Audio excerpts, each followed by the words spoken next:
Is it?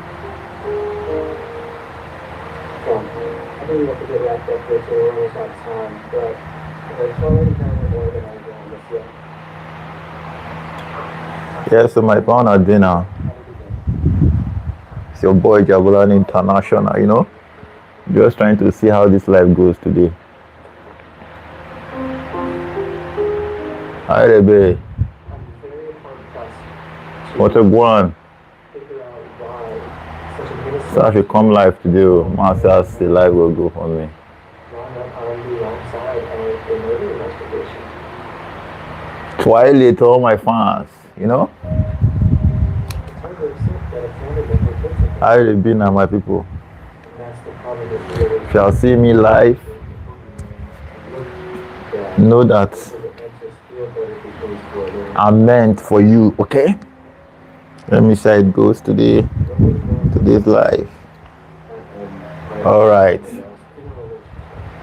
And that's what happened here. Something exploded, very first hour, took place, Cynthia under the water, hold under the water, and she's dead. So if you come across me on live, just write there. Where are you streaming from? Where did you see me? Are you streaming from Nigeria? From outside Nigeria?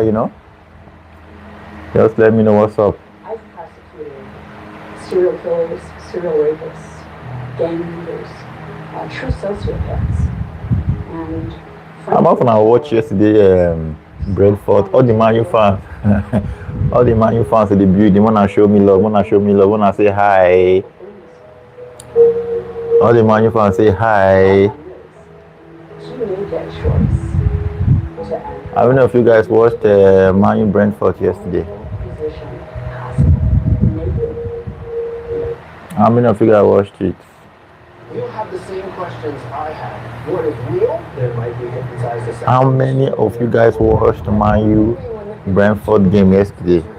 I'm a former covert CIA intelligence officer, and I'm going to pressure test the most sensational, ripped from the headlines conspiracy theories out there. Where did the cover-ups end and the conspiracies begin into the race's memories? Conspiracies and cover-ups. Someday, only scum. Yeah, how many of you watched that game? How many of you see Casemiro header? Oh boy, Casemiro head now goal or true.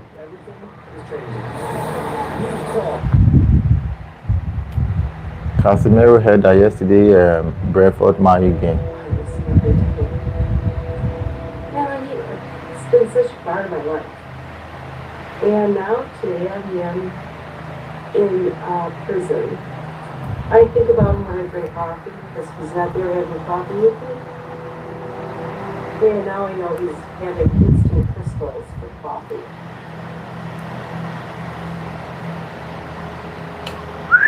This picture of my daughter at Christmas on a coffee cup, so I could have coffee with my brother every morning.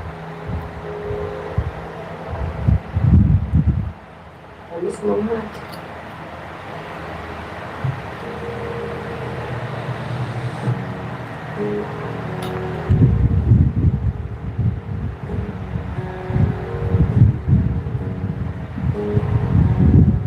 Music was something that was truly mine.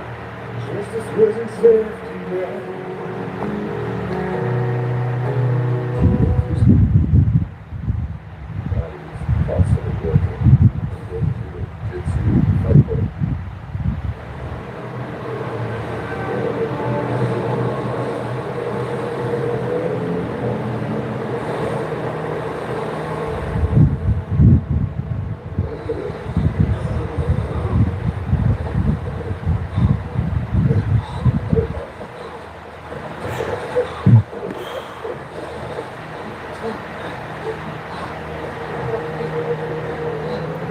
So how many of you guys watched Brentford's Man U match yesterday?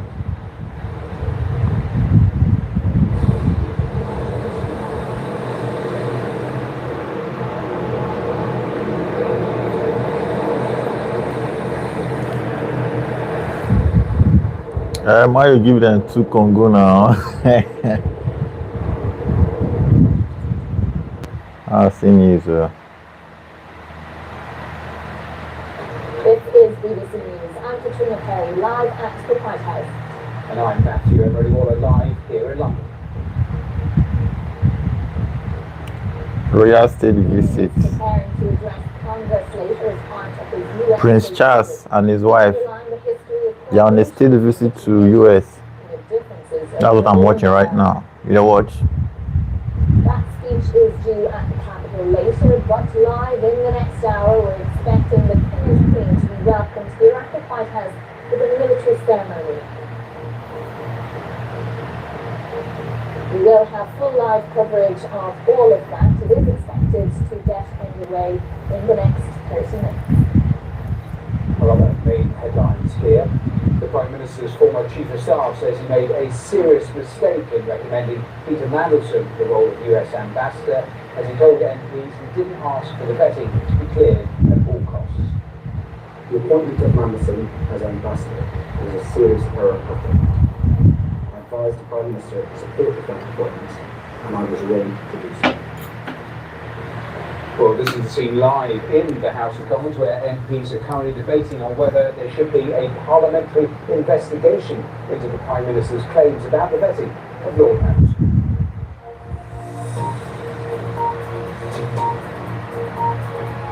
Just use another person, only call person also. And welcome to BBC News, coming to you live from the White House. King Charles III is preparing to address the US Congress later today. In that address, he's expected to call on countries to stand together to defend democratic values. He also underlined the importance of the long-standing alliance between the US and the UK. Now, that address will be the centerpiece of the King and Queen's second day of this historic state visit, and it's the first address to the US Congress by a British monarch in nearly 2 decades. The King's arrival here comes during a period of, strained relations over the Iran war and a tense time here in Washington after a gunman stormed the White House Correspondents' Dinner, which was attended by the President and the Vice President here in the Capitol. Now, in the next hour, we are expecting a formal welcome for the King and Queen with a military ceremony here at the White House. You can see some live pictures there of the last preparations being made ahead of that arrival. It is raining here, but there are hopes that that won't dampen the celebrations too much. First, though, here we have a report from our senior royal correspondent, Daniela Graff. As far as UK-US alliances go, this one was looking pretty friendly. The presidential hosts greeted their royal guests at the White House. There were no Where did it happen, people? relationship. This was the King's first state visit to America as monarch, and President Trump is hosting his first state visit of his second term in office. There was time for afternoon tea and chat. Earl Grey and a royal blend were served up. The King and Queen were supposed to be here for around 20 minutes. They ended up staying for more than double that. Today the King will address Congress in a speech designed to emphasise a spirit of friendship in challenging times. The King will reference topical issues, including the conflicts in Ukraine and the Middle East. In so many royal speeches, there is an element of having to read between the lines. Addressing Congress, the King is expected to reference the fact that historically, America and Britain... I'm not gonna watch Man U Brentford match yesterday. How it go? Two countries have found ways to come together.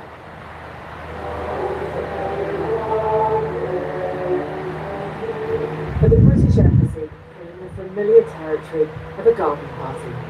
Amongst the guests, politicians... Sorry, I'm not gonna watch Man U Brentford match yesterday. How it go? And for the Queen, there was also a chance to meet some old friends.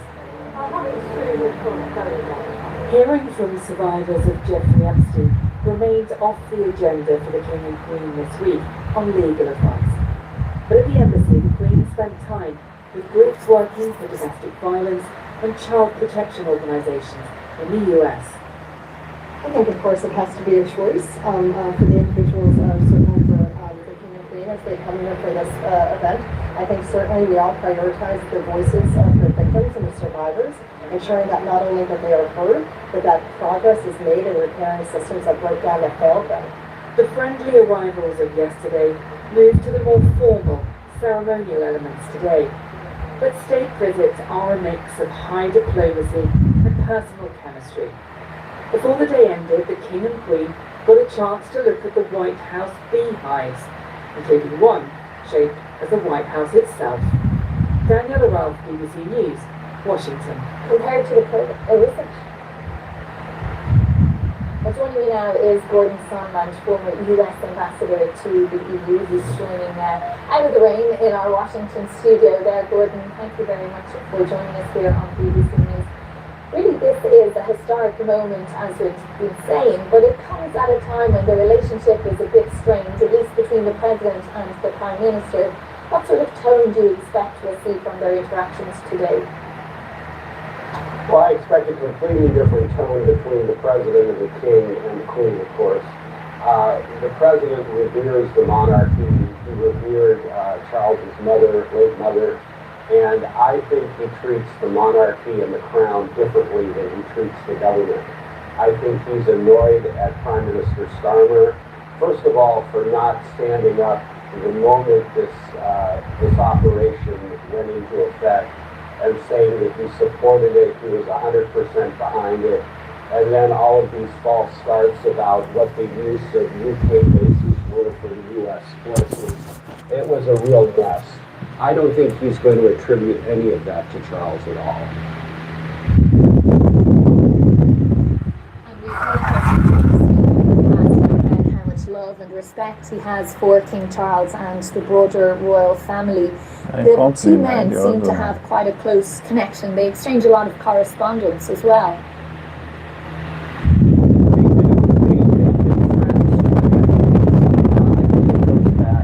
Well into the late 80s, early 90s, and Trump has a fondness, a personal fondness for Charles before he ascended to the crown, and they also can have candid conversations about how Trump feels about Prime Minister Starmer and the current government. I'm not expecting that the King will when the King returns to London. And of course, this visit is in the planning since before the 2024 elections in the UK and the US, and it's to mark the 250th anniversary of the signing of the Declaration of Independence here. Where do you see the broader relationship between the UK and the US in this year? I think the relationship is fine. I think there are some situations. Personally, I believe the UK, even though they weren't consulted ahead of time, they fully knew what the US was working on. They didn't know the exact timing, nor did anyone else. But I think those issues will ameliorate themselves over the next several months.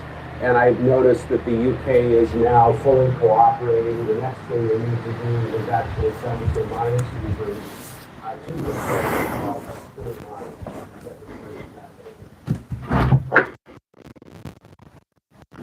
Notwithstanding the rain that's been down here at the park, we know how impressed he was by the pomp and pageantry that he experienced, that great welcome at Windsor Castle just a few months ago. How closely will he have been involved in planning what we're going to see here in a little while?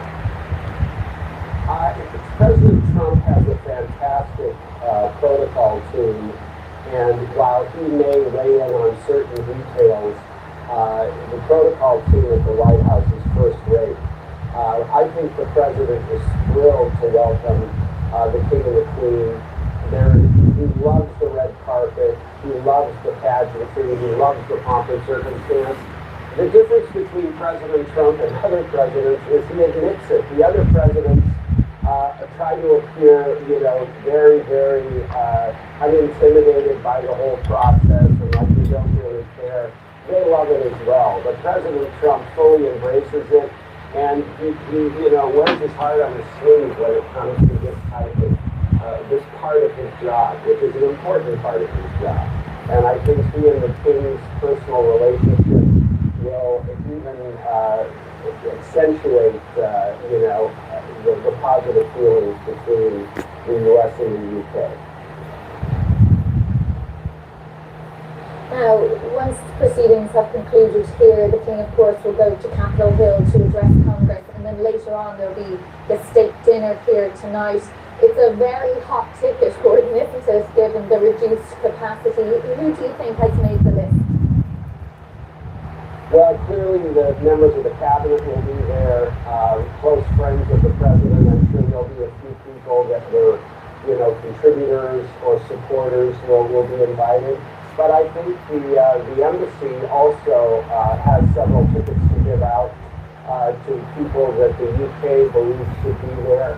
And as you mentioned, it is a hot ticket because of the space. And this is why it's so important to get this ballroom finished, because the capacity of the ballroom will be, I believe, about 6 times the capacity of the White House East Room. And it will allow a lot more people to attend things like this. There are a lot of people who should be invited to things like this, but there certainly isn't room. The other question, of course, Gordon, that's being debated around town in light of the shooting at the White House Correspondents' Dinner on Saturday night is that question of security. Will much have been changed about what's happening today in light of those events? Well, as far as the security at the Capitol and at the White House, it's always top of mind and it's always extremely well layered. I don't think the King and Queen should have any concerns about being at the White House or at, in the halls of Congress.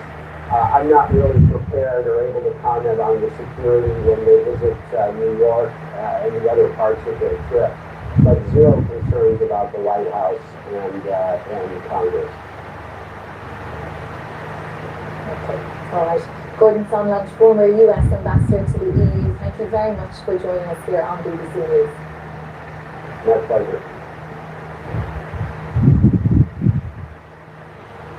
Now, of course, once the pageantry of this official formal welcome have concluded here at the White House, the King will then make his way to Capitol Hill to deliver that historic address there to a joint sitting of Congress, the senators and the House of Representatives members all gathered together in the same chamber to hear what he has to say. So let's go live to Capitol Hill now. We can speak to our correspondent, Shaima Khalil. Shaima, what can we expect later on? Well, Katrina, first of all, I'm hoping that we can expect better weather. I know that the King and Queen will feel right at home in this cloudy, rainy weather, but we can expect more of this diplomatic tightrope and tight balancing act that the King has to strike, because this is really, as you've mentioned before, this is the centerpiece, the crucial bit of his visit, where he gets to relay the message from the United Kingdom to the United States. And while he cannot be directly political in his remarks, there is a lot of what you can read between the lines, because this comes as the special relationship between the US and the UK is heavily tested at times because of that repeated criticism from Donald Trump through the British Prime Minister Sir Keir Starmer about what he sees as lack of support from the UK around the war in Iran. But what's interesting is that contrast between the relationship that the president has with the monarch is quite relaxed. There's a lot of personal chemistry there. They were sitting down, they were meant to sit down for 2 minutes for example, and then they sat down for more than that yesterday. He called him a brave man, a great man, and then you see that turbulent relationship between him and Keir Starmer. And I think the King is going to try and in a way, build the bridge between and bridge that gap, if you will. Speak about things that unite the two countries throughout the last 250 years, saying that in those years we didn't always see eye to eye, but we've managed to come together. He's also going to address the situation in Ukraine, but also address NATO, because Donald Trump has been repeatedly critical of NATO, as we'll have seen as well. The security is really, really tight here. It would have been anyway, of course, because the monarch is here and the queen is here. But I think it was notched up a bit with rising tension because of what happened on Saturday. And you were there in the White House Correspondents' Dinner when an alleged gunman tried to storm the ballroom that the president was in. This has raised a lot of questions right before the visit. We know now that it's happening, but you do feel that there is that bit of tension, making sure that security is watertight during that visit. Indeed, we will hear from you a little bit later on when we make our way from the White House up to Capitol Hill. But for now, thank you, Sean Khalil. We have lots more for you here, including the full live arrival and welcome once the King and Queen come here to the White House. So stay with us for that. Around the world and across the UK, this is BBC News.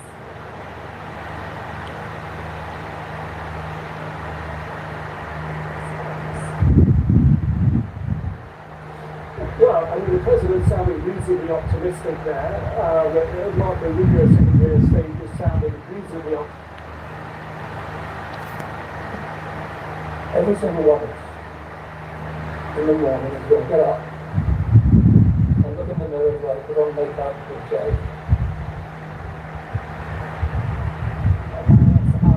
OPEC Plus as well now.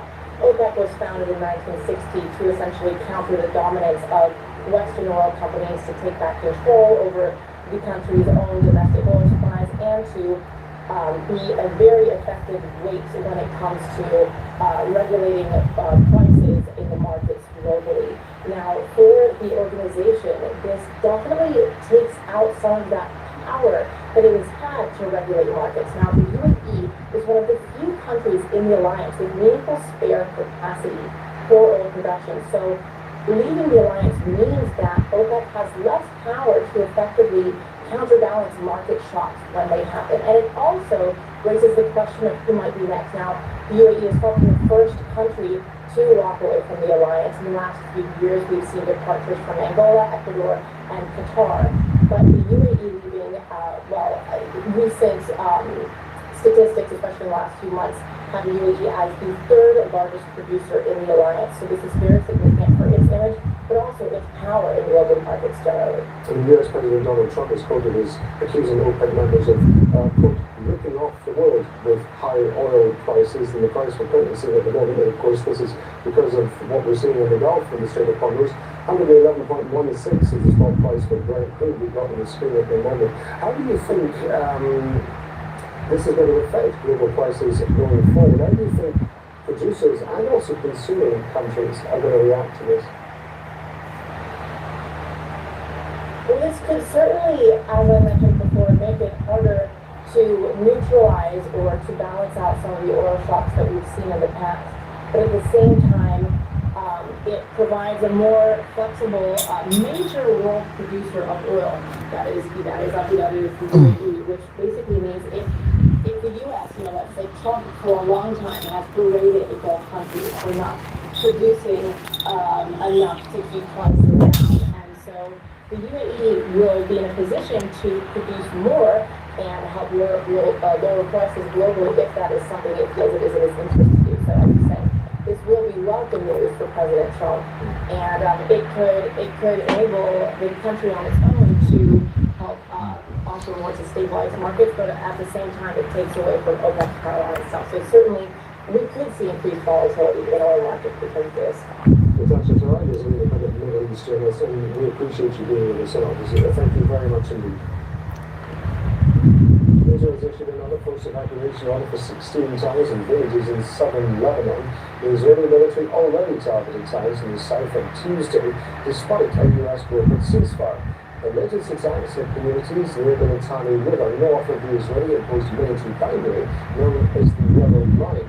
That's the swath of land 10 kilometers deep along the border that Israeli troops are occupying in southern Lebanon. Hezbollah says it's targeted Israeli troops in Nakura and an army bulldozer that have been demolishing houses in Benchdale. Israel says one soldier has been injured.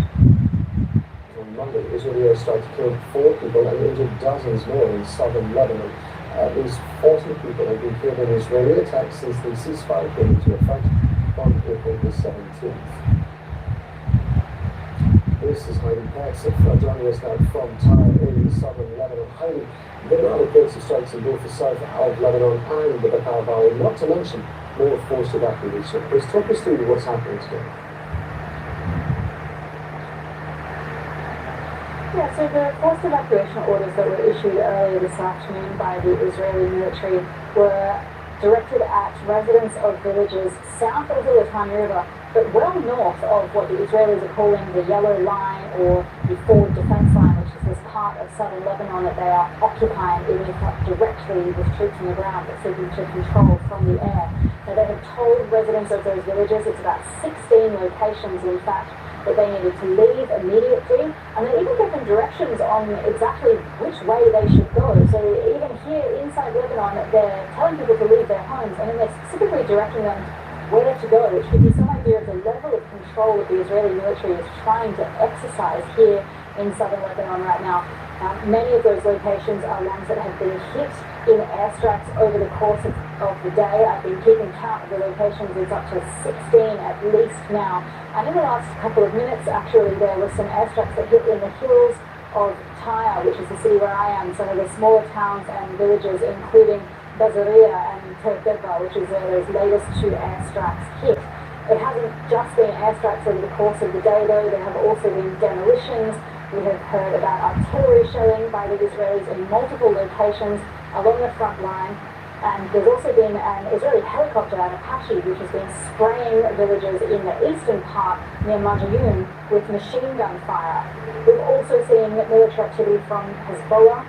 They claim that they hit an Israeli bulldozer in the town of Finchadel for the second day in a row while it was demolishing houses. And then in Kambara, which is one of the locations where there was heavy fighting, they're also claiming that they sent an explosive drone towards a group of Israeli troops.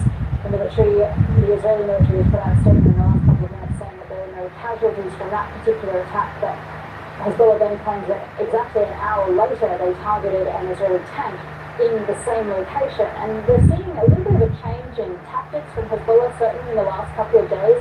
Less rocket attacks and a real concentration on these small FPV explosive drones. I want to talk to you about what Lebanon's President Joseph Aoun has been saying. He's been accusing Hezbollah of dragging the country into war to serve external interests. What's been the reaction to those comments now? Yeah, so that was the president in a statement yesterday, and he was responding to on the call out for the appointment of the last UK ambassador to the US. Did you know this?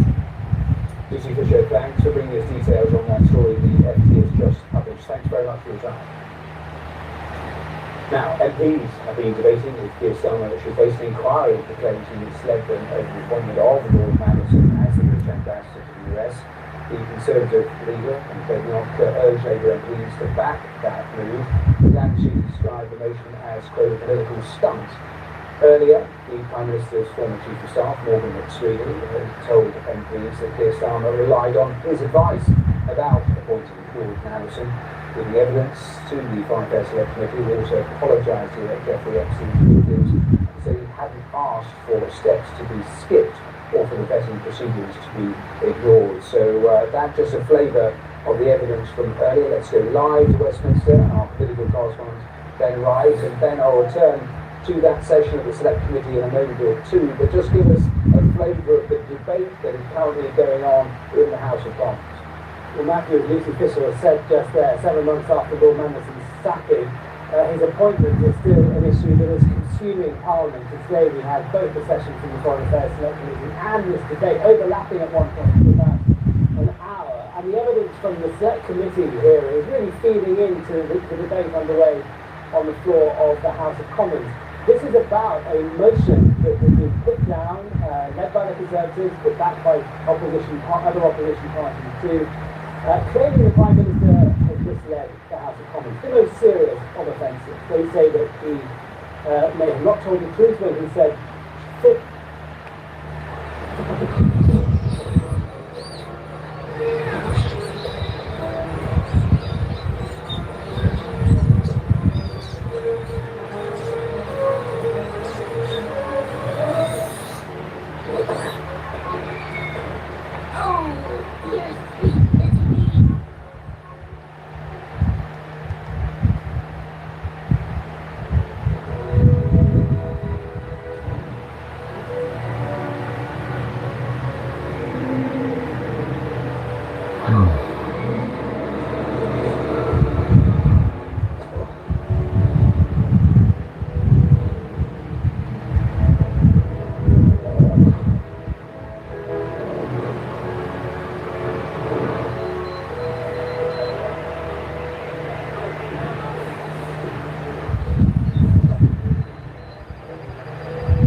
Gordy. Yeah. Gas in there. Diapers. Solid's got another pregnant woman on the island. That's what putting on check out. She's doing the game now. If Solid thinks the walls are closing, then you can do so when we're ready. We could go have one last payday before it disappears.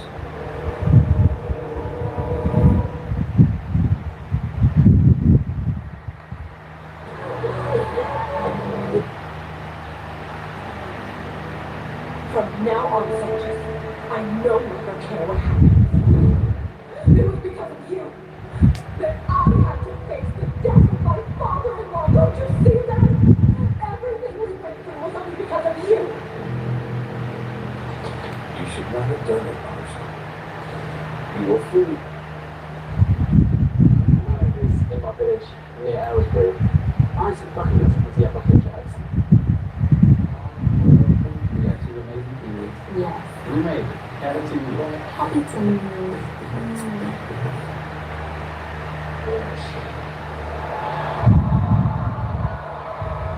I'll see you at Backlash.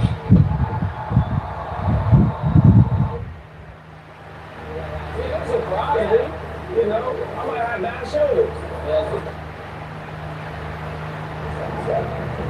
I miss this weather, but I'm ready to ride. I won't have it. No.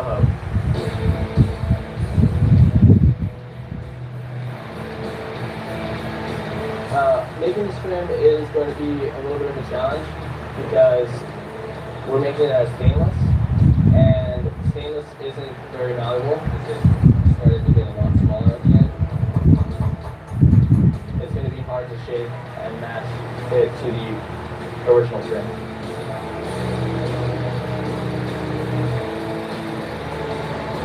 We're gonna make it work. Okay.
We pulled up at approximately 200 hours and immediately hit and stayed about Escalade 24/7 about 50 yards.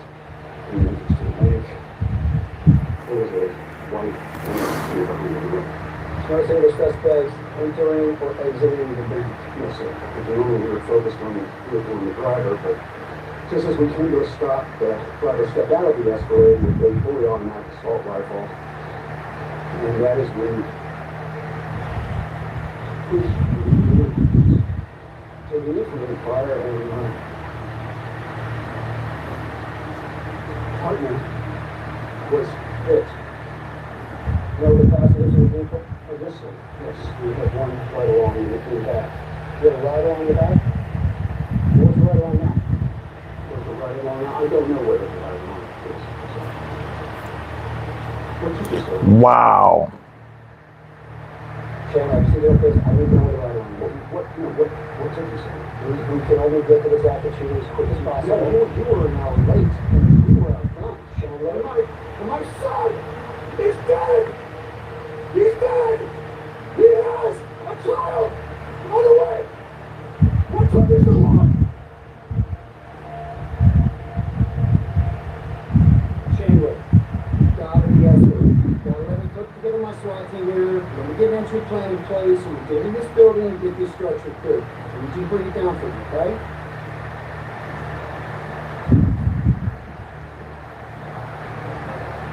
Who the hell are you?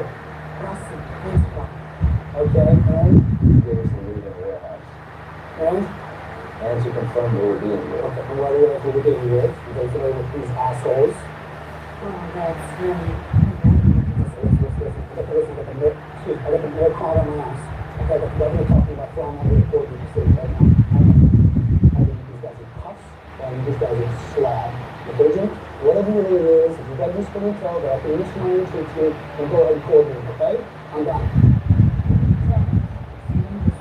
Hey, you know what? I'm pretty sure my chairman would agree with you on that one. Officer, tell my other weapons that the guys were capable of. Thank you, we already have a plan. These men don't go by the big captain. They're waiting for you to attack. My plan of operations extends to DC. Be on the first contact with the main hostile force. Is that the best you can do? These men are experts in the art of first contact. Taking plans against the planet. And slavery becomes a trap. I mean, what do I do? Let him go? Lay it down? No, tell me, what the hell do I do when they start shooting hostages at me? I Just what? I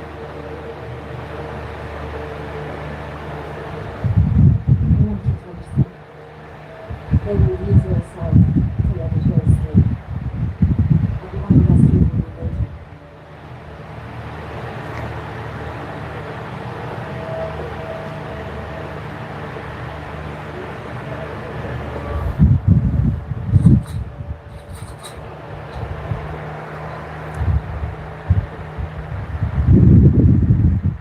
As long as they extract you didn't pull no shit. How many hands did you get? 13. Right. Amazing.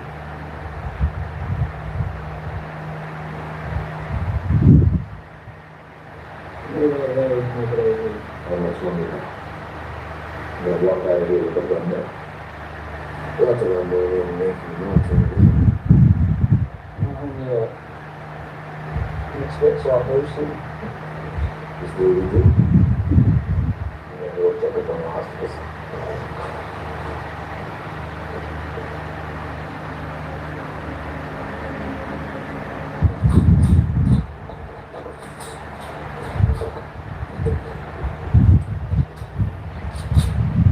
Everybody good to go? And cool.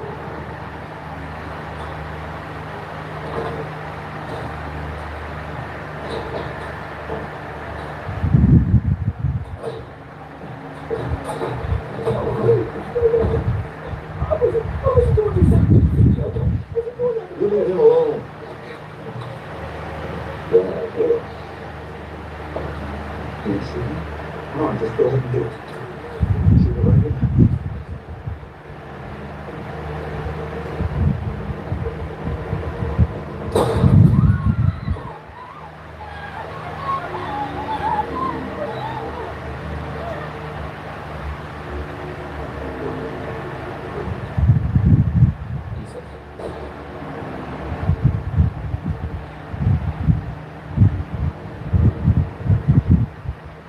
Intel?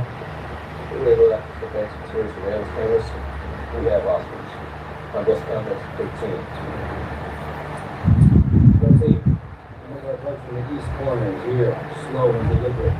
Blue team, opposite side. Close entry here, right from the main entrance. Now, from the video, it looks like we have 4 suspects. We'll assume there's more. Any questions? There you go. I'll get five back in there in a few seconds. Good. And gentlemen, let's keep the pleasant 2 things in the middle, okay? I'll see that. Sure. Tell me what's up. Sure, what about the kid? He's got to be out there in that parking lot somewhere. You got this, just let's get a job. Okay? Sure. It's my responsibility. Not anymore.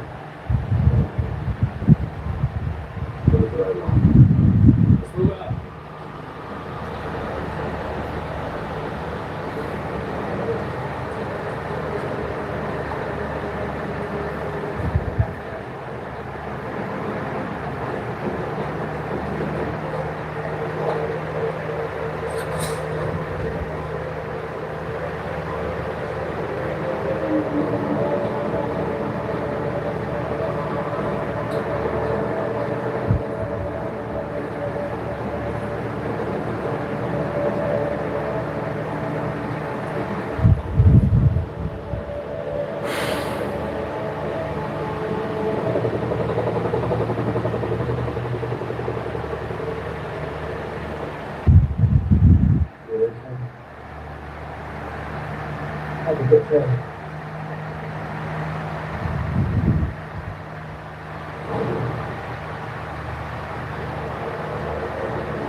Just line it up here. Beginning the end right now. Come on, move it in. Let's go. Let's go. Come on. Yeah.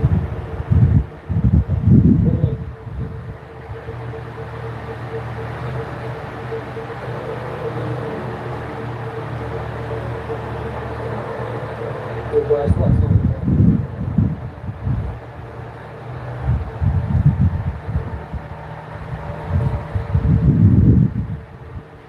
Come on, move it in. Let's go.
Yeah, so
This was the picture.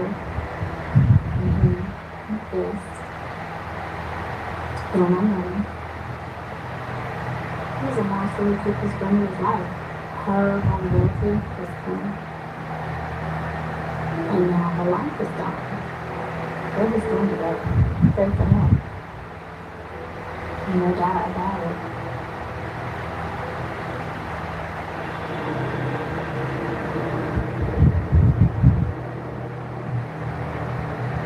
I didn't just lose my mom, but I lost this homemaker over nothing. He's never said, well, I didn't mean for this to happen. It just makes me wonder what really happened. I mean, listen to see what he has to say about the man. And I clearly asked her to what happened. And I'm begged him to tell the truth. Will you tell me the truth? That's a good question.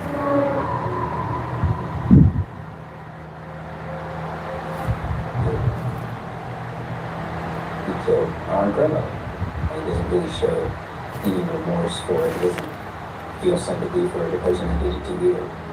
He's not talked about the crime whatsoever. He's never mentioned it once. I want to know, like, why he did it.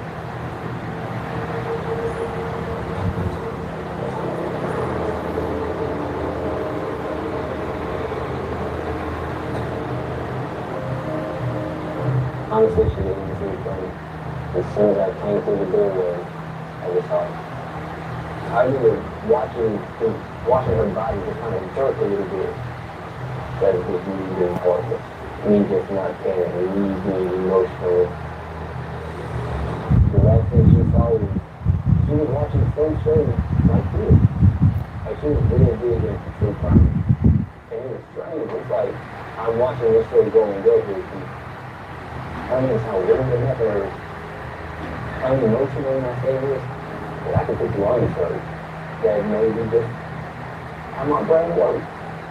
Truly, at the end of the day, I'm really deep cold blooded.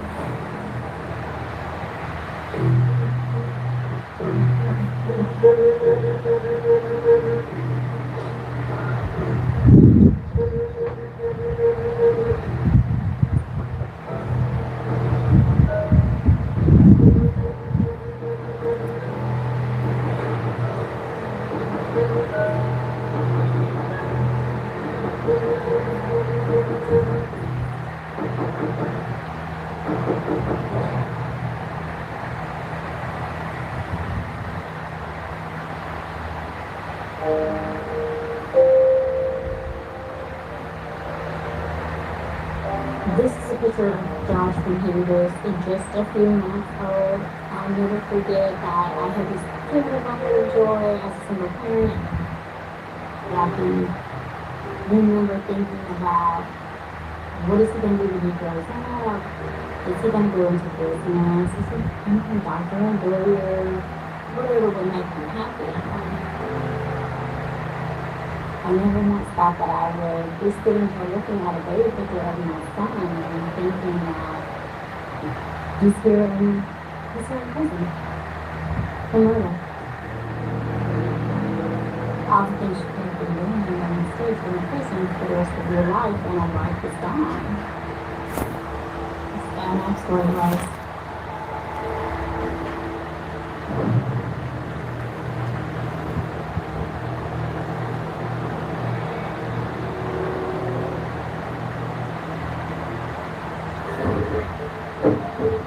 When my mother and I had discussed and getting him back after I had gotten out of prison, she was like, well, get yourself together, get your car, get your nice place, and then I will take over.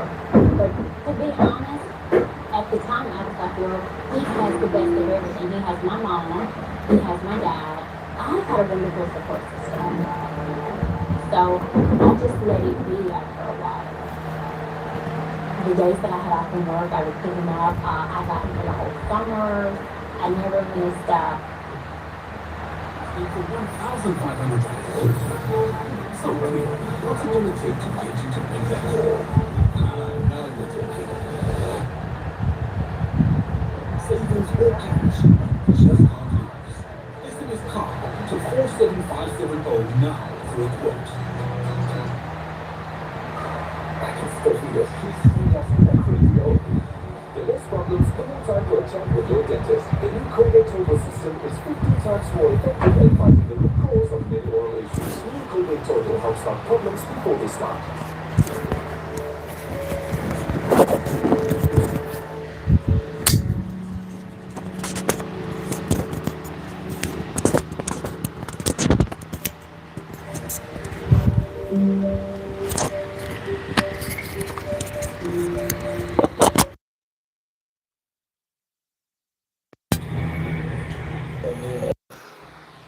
Man, no vessel. I need to veg.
Jesus must be honored.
Oh yeah. No.